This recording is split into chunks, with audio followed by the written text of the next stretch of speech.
Praise the Lord. Hallelujah. സ്തോത്രം സ്തോത്രം സ്തോത്രം സ്തോത്രം സ്തോത്രം സ്തോത്രം. കർത്താവിൻ്റെ അതിപരിശുദ്ധമായ തിരുനാമം ഈ അനുഗ്രഹിക്കപ്പെട്ട പ്രഭാതത്തിൽ വാഴ്ത്തപ്പെടുമാറാകട്ടെ. പ്രിയപ്പെട്ട ദൈവമക്കളെ, നമുക്ക് ഒരുമിച്ച് 2026 മാർച്ച് മാസം 6 വെള്ളിയാഴ്ച പ്രഭാതത്തിൽ കർത്താവിനെ ആരാധിക്കുവാൻ, സ്തുതിക്കുവാൻ നമ്മുടെ സ്വർഗീയ പിതാവ് നമുക്ക് ഒരുക്കി തന്നിരിക്കുന്ന നല്ല സമയത്തിനായിട്ട് നമുക്ക് നന്ദിയോടെ സ്തോത്രം ചെയ്യാം. കരങ്ങളെ ഉയർത്തി അല്പസമയം കർത്താവിന് നന്ദി പറഞ്ഞാട്ടെ. സ്തോത്രം സ്തോത്രം സ്തോത്രം സ്തോത്രം സ്തോത്രം സ്തോത്രം. കഴിഞ്ഞ പകൽക്കാലം മുഴുവൻ നമ്മുടെ കർത്താവ് നമ്മളെ കാത്തുപരിപാലിച്ചിരുന്നു. ഓർത്ത് നോക്കി എത്ര അത്ഭുതകരമായിട്ട് കഴിഞ്ഞ പകൽക്കാലം കർത്താവ് നമ്മളെ നടത്തിയത്. കർത്താവിൻ്റെ ചിറകിൻ്റെ മറവിൽ നമ്മളെ സൂക്ഷിച്ചു, തിരുരക്തത്തിൻ മറവിൽ നമ്മളെ മറച്ചു.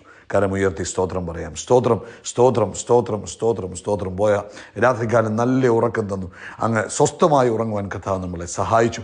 അതിനായിട്ട് കർത്താവിന് സ്തോത്രം ചെയ്താട്ടെ. സ്തോത്രം സ്തോത്രം സ്തോത്രം സ്തോത്രം സ്തോത്രം സ്തോത്രം. ആരോഗ്യത്തോടെ സൗഖ്യത്തോടെ ഉണരുവാൻ കർത്താവ് നമ്മളെ സഹായിച്ചില്ലേ? അതിനായിട്ട് കർത്താവിനോട് നന്ദി പറഞ്ഞു. നമ്മളെ കർത്താവ് ഉണർത്തുക, നമ്മൾ ഉണർന്നതല്ല, കർത്താവ് നമ്മളെ ഉണർത്തിയതാണ്. നന്ദിയോടെ സ്തോത്രം, നന്ദിയോടെ സ്തോത്രം, നന്ദിയോടെ സ്തോത്രം, നന്ദിയോടെ സ്തോത്രം, നന്ദിയോടെ സ്തോത്രം. ഈ പകൽക്കാലവും കർത്താവ് നമ്മളെ കൈപിടിച്ച് നടത്തും. ഒരനർത്ഥം നമുക്ക് ഭവിക്കാതെ, ഒരു ബാധ നമ്മുടെ കൂടാരത്തിൽ കയറുവാൻ അനുവദിക്കാതെ കർത്താവ് നമ്മളെ കൈപിടിച്ച് നടത്തും. രാത്രിയിലെ ഭയത്തിൽ നിന്നും, പകൽ പറക്കുന്ന അസ്ത്രത്തിൽ നിന്നും, ഇരുട്ട് സഞ്ചരിക്കുന്ന മഹാമാരിയിൽ നിന്നും, ഉച്ചയ്ക്ക് നശിപ്പിക്കുന്ന സംഹാരത്തിൽ നിന്നും കർത്താവ് നമ്മളെ സൂക്ഷിക്കും. കർത്താവിന് നന്ദി പറഞ്ഞാട്ട്. ഹല്ലേലൂയ. നന്ദിയോടെ സ്തോത്രം സ്തോത്രം സ്തോത്രം സ്തോത്രം സ്തോത്രം സ്തോത്രം. കർത്താവ് നല്ലവനാകുന്നു. കർത്താവിൻ്റെ ദയ ഇന്നും എന്നേക്കുമുള്ളതാകുന്നു. ഒന്നുകൂടെ പറഞ്ഞാട്ട്, എൻ്റെ കർത്താവ് നല്ലവനാകുന്നു, എൻ്റെ കർത്താവിൻ്റെ ദയ എന്നും എന്നേക്കുമുള്ളതാകുന്നു. ആമേൻ. സങ്കീർത്തനം 3 പറയുന്നു, അവന് ദൈവത്തെങ്കിൽ രക്ഷയില്ലെന്ന് എന്നെക്കുറിച്ച് പലരും പറയും. എന്നാൽ സങ്കീർത്തനക്കാരൻ പറയും, അങ്ങോ യഹോവേ എനിക്ക് ചുറ്റും പരിചയം, എൻ്റെ മഹത്വവും എൻ്റെ തല ഉയർത്തുന്നവനുമാകുന്നു. കരങ്ങൾ ഉയർത്തി പറ, അങ്ങോ യഹോവേ അങ്ങ് എനിക്ക് ചുറ്റും പരിചയം, എൻ്റെ മഹത്വവും എൻ്റെ തല ഉയർത്തുന്നവനുമാകുന്നു.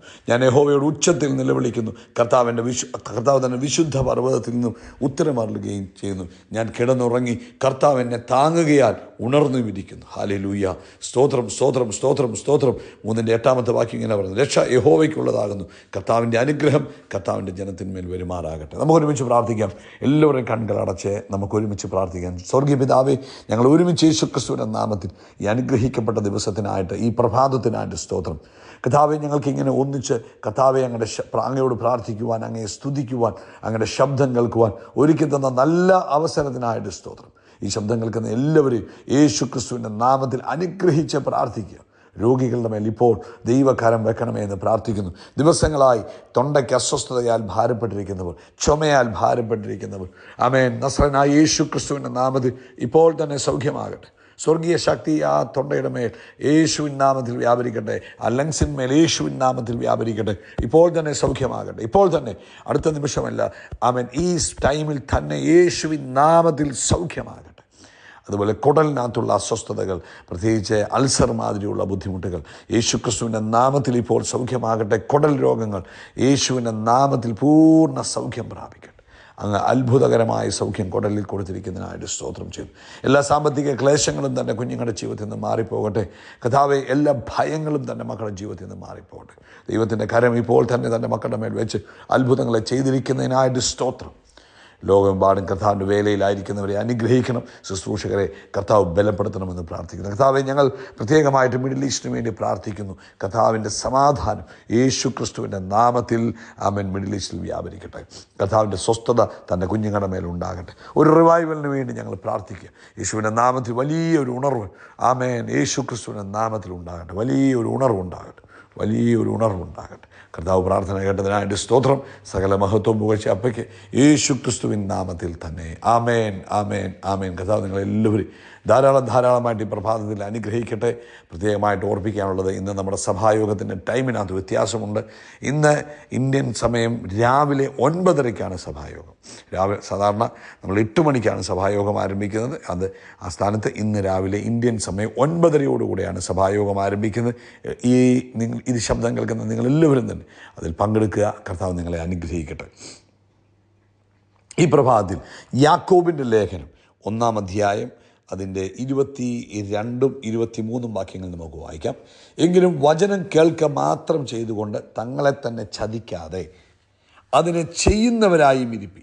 വചനം കേൾക്കുക മാത്രമല്ല, കേൾക്കുക മാത്രം ചെയ്തുകൊണ്ട് തങ്ങളെ തന്നെ ചതിക്കാതെ അതിനെ ചെയ്യുന്നവരായിരിക്കും. ഒരുത്തൻ വചനം കേൾക്കുന്നവനെങ്കിലും ചെയ്യാത്തവനായിരുന്നാൽ അവൻ തൻ്റെ സ്വാഭാവിക മുഖം കണ്ണാടിയിൽ നോക്കുന്ന ആളോട് ഒക്കുന്നു എന്നാണ് പറഞ്ഞിരിക്കുന്നത്. അപ്പോൾ ഇവിടെ നമുക്ക് പരിശുദ്ധാത്മാവ് നമുക്ക് തന്ന ആലോചന എന്ന് പറഞ്ഞാൽ ഈ കാലഘട്ടത്തിൽ നമ്മൾ വചനം പല വിധത്തിൽ കേട്ടുകൊണ്ടിരിക്കുക. പല അഭിഷക്തന്മാരിലൂടെ കേൾക്കുന്നു, പല ചാനലുകളിലൂടെ നമ്മൾ ദൈവവചനം കേൾക്കുന്നു, സഭായോഗങ്ങളിലൂടെ ദൈവവചനം കേൾക്കുന്നു. പക്ഷേ വേദപുസ്തകം നമുക്കൊരു വാണിംഗ് തരിക, കേൾക്കുക മാത്രം ചെയ്താൽ പോരാ. ആമേൻ. കേൾക്കുന്നത് കൊണ്ട് മാത്രമാകുന്നില്ല ദൈവിക അനുഗ്രഹം നമുക്ക് റിലീസ് ചെയ്യുന്നത്. പക്ഷേ അത് നമ്മൾ വിശ്വസിക്കുകയും നമ്മുടെ ജീവിതത്തിൽ നമ്മൾ പ്രാക്ടീസ് ചെയ്യുകയും ചെയ്യുമ്പോഴാണ് നമ്മുടെ ജീവിതത്തിൽ അത് അനുഗ്രഹമായി വരുന്നത്. ഹല്ലേലൂയ. സ്തോത്രം, സ്തോത്രം, സ്തോത്രം. അതായത് ഇവിടെ പറഞ്ഞ ഈ പദത്തിൻ്റെ അർത്ഥമെന്ന് പറഞ്ഞാൽ the one who acts performs and practice what he has heard. ഒരു വ്യക്തി കേട്ട വചനം വിശ്വസിക്കുകയും അത് പ്രാക്ടീസ് ചെയ്യുകയും അത് പെർഫോം ചെയ്യുകയും അല്ലെങ്കിൽ അത് ആക്ട് ചെയ്യുകയും ചെയ്യണം. അതായത് എന്ത് വചനത്തിൽ പറഞ്ഞിരിക്കുന്നു അത് നമ്മൾ വിശ്വസിച്ചു, അത് നമ്മൾ വിശ്വസിച്ച് കഴിഞ്ഞാൽ നമ്മളത് പെർഫോം ചെയ്യണം, അത് ആക്ട് ചെയ്യണം, പ്രാക്ടീസ് ചെയ്യണം. എങ്കിൽ മാത്രമേ ദൈവവചനം നമ്മുടെ ജീവിതത്തിൽ പ്രവർത്തിക്കും. ഇപ്പം നിങ്ങൾ രോഗികളുടെ മേൽ കൈവച്ചാൽ രോഗികൾ സൗഖ്യമാകുമെന്നൊരു വചനം നമ്മൾ കേട്ടു. അപ്പം നമ്മൾ എന്ത് ചെയ്യണം? നമ്മളത് വിശ്വസിക്കണം. എന്നിട്ട് എന്ത് ചെയ്യണം? കൈവച്ച് പ്രാർത്ഥിക്കുവാൻ തയ്യാറാകണം. അപ്പോഴേ നമുക്ക് അവിടെ അത്ഭുതങ്ങൾ കാണാൻ കഴിയത്തുള്ളൂ. അല്ലെങ്കിൽ എന്നാ പറ്റി? നമ്മളെ നോക്കിയപ്പോൾ നമുക്ക് മനസ്സിലായി, കണ്ണാടിയിൽ നോക്കിയപ്പോൾ നമുക്ക് മനസ്സിലായി, അവൻ വചനത്തിൽ നോക്കിയപ്പോൾ നമുക്ക് മനസ്സിലായി നമ്മൾ കൈവച്ചാൽ സൗഖ്യം നടക്കും. പക്ഷേ നമ്മളത് ചെയ്യാതിരിക്കുമ്പോൾ എന്താ ചെയ്യുന്നത്? നമ്മളതിനെ പ്രാക്ടീസ് ചെയ്യാതിരിക്കുക. അപ്പം ദൈവവചനം എന്ത് ചെയ്യണം? ദൈവവചനം നമ്മുടെ ജീവിതത്തിൽ കേൾക്കണം. പിന്നെ അത് നമ്മൾ പ്രാക്ടീസ് ചെയ്യണം. കേൾക്കണം, വിശ്വസിക്കണം, പ്രാക്ടീസ് ചെയ്യണം. 3 കാര്യങ്ങൾ നമ്മുടെ ജീവിതത്തിൽ നടക്കണം. ഇപ്പം നമ്മൾ കേട്ടു, വിശ്വാസം കേൾവിയാലും കേൾവി ദൈവത്തിൻ്റെ വചനത്താലുമാണ് വരുന്നത്. അപ്പം എന്നിട്ട് പറയാം, വേദപുസ്തകത്തിൽ തന്നെ പറഞ്ഞു, ബിലീവ് ദ വേർഡ്. ദൈവവചനത്തിൽ നമ്മൾ വിശ്വസിക്കണം. വേർഡ് നമ്മുടെ ഹൃദയത്തിനകത്ത് ദൈവവചനം പ്രവേശിക്കണം. എന്നിട്ടോ യാക്കോബിന്റെ ലേഖനം ഇപ്പം നമ്മൾ വായിച്ചതുപോലെ ആമേൻ അത് നമ്മുടെ ജീവിതത്തിൽ പ്രാവർത്തികമായി തീരണം. ആ യാക്കോബിന്റെ ലേഖനം 25 വാക്യത്തിൽ പറയുന്നു, സ്വാതന്ത്ര്യത്തിൻ്റെ തികഞ്ഞ ന്യായപ്രമാണം ഉറ്റുനോക്കി അത് നിലനിൽക്കുന്നവനോ കേട്ടു മറക്കുന്നവനല്ല, പ്രവൃത്തി ചെയ്യുന്നവനായി താൻ ചെയ്യുന്നതിൽ ഭാഗ്യവാനാകും. അപ്പോൾ കേട്ട് മറക്കാനല്ല ദൈവവചനം നമ്മൾ കേൾക്കുന്നതും പഠിക്കുന്നതും ധ്യാനിക്കുന്നതും, കേട്ട് അത് നമ്മുടെ ലൈഫിൽ പ്രാക്ടീസ് ചെയ്യുവാൻ വേണ്ടിയാണ്. ഹല്ലേലൂയ. സ്തോത്രം. എല്ലാവർക്കും എന്ത് വേണം? ദൈവവചനം വേണം. എല്ലാവർക്കും വാഗ്ദത്തങ്ങൾ വേണം. പക്ഷേ നമ്മൾ ഇൻസ്ട്രക്ഷൻസ് എല്ലാം നമ്മൾ അങ്ങ് ഇഗ്നോർ ചെയ്ത് കളയും. ആമേൻ. അപ്പോൾ കർത്താവ് എന്താ ചെയ്യുന്നത്? ദൈവവചനത്തിനകത്ത് കമാൻഡ്മെൻറ്റ്സ്, കൽപ്പനകളുണ്ട്, പ്രിൻസിപ്പിൾസ് ഉണ്ട്, ജ്ഞാനമുണ്ട്, ദൈവികമായ ഇൻസ്ട്രക്ഷൻസുകൾ നമുക്ക് തന്നിട്ടുണ്ട്.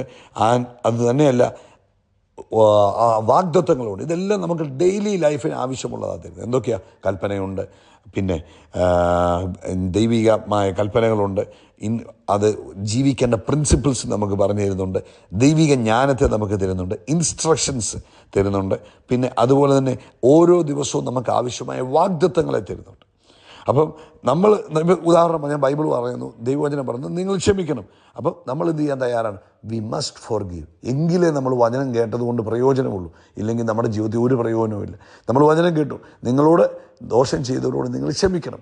അപ്പം ഒരു പ്രാവശ്യമല്ല, 70 പ്രാവശ്യം 70 പ്രാവശ്യം ക്ഷമിക്കാനാണ് പറയും. അപ്പോൾ ക്ഷമിക്കുന്നില്ല എങ്കിൽ നമ്മൾ വചനം കേട്ടു, നമ്മൾ കണ്ണാടിയിൽ നോക്കി നമ്മുടെ സ്വാഭാവിക മുഖത്തെ കണ്ടു മറക്കുന്നവരായിത്തീർന്നു. അപ്പോൾ മറക്കാനല്ല ദൈവം നമ്മളെ വിളിച്ചത്. നമ്മളോട് പറഞ്ഞു അത് നമ്മൾ ക്ഷമിക്കുന്നവരായിരിക്കണം. അടുത്തത്, ഇപ്പം ബൈബിൾ പറയുന്നത് നിങ്ങൾ കൊടുപ്പീൻ എന്നാൽ നിങ്ങൾക്ക് കിട്ടും. നമ്മൾ പ്രസംഗിച്ചു, നമ്മൾ കേട്ടു, പക്ഷെ കൊടുക്കുന്നില്ലെങ്കിൽ നമ്മുടെ ജീവിതത്തിൽ അതുകൊണ്ട് നമുക്ക് യാതൊരു പ്രയോജനവുമില്ല. ഇപ്പം ക്ഷമിക്കാൻ പറഞ്ഞു, കൊടുക്കാൻ പറഞ്ഞു. ഉദാഹരണമാണ് ഞാൻ പറയുന്നത്. പ്രാർത്ഥിക്കാൻ പറഞ്ഞു, ഇടപെടാതെ പ്രാർത്ഥിച്ചോണം.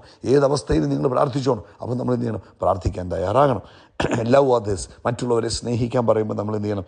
സ്നേഹിക്കുന്നവരായി തീരണം. അങ്ങനെങ്കിൽ മാത്രമേ നമ്മുടെ ജീവിതത്തിൽ നമുക്ക് ഈ ദൈവവചനം നമ്മുടെ ജീവിതത്തിൽ അനുഗ്രഹമായി തീരുകയുള്ളൂ. അതുകൊണ്ട് പ്രിയപ്പെട്ടവരെ, കേട്ട് മറക്കുകയല്ല വേണ്ടത്.